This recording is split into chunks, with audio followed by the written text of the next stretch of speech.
అందరికీ నమస్కారం. పెద్దలందరికీ నమస్కారం.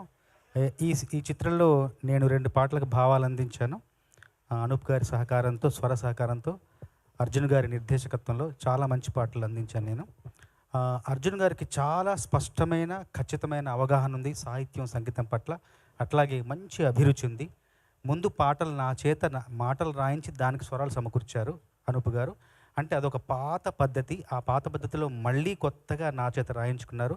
నేను చరివిత చరణం కాకపోతే రంగస్థలం సినిమాలో సుక్కుబయ్యతో పాటలు రాసినప్పుడు 6 పాటలు నేనే రాశాను.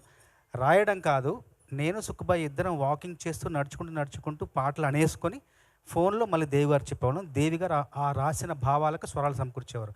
అట్లాగా 6 పాటలకు కాగితం మీద కలం పెట్టకుండా కేవలం చెప్పాను. అంటే ఆ పాటలకు రచయితను కాదు, కేవలం వచయితను మాత్రమే. 6 పాటలు వచించాను కాబట్టి అది సరికొత్త అనుభూతి. అట్లాగే ఈ చిత్రంలో కూడా 2 పాటలు రాయలేదు, వచించాను. అదే పద్ధతిలో రంగస్థలంలాగానే ఈ సినిమా కూడా విజయవంతం అవ్వాలని మనస్ఫూర్తిగా కోరుకుంటున్నాను.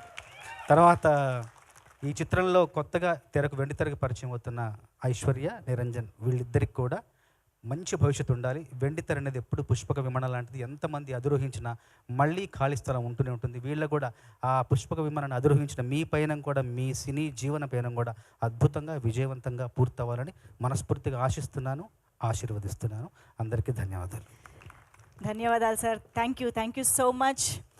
మరిక ఏమాత్రం ఆలస్యం చేయకుండా 6 అడుగుల అందగాడు మాత్రమే కాదు, అదరగొట్టే యాక్టర్గా కూడా మనందరి ముందుకి ఈ సీతా పయనం సినిమాతో పరిచయం కాబోతున్నటువంటి నిరంజన్ గారి మాటలు ఇప్పుడు వినేద్దాము.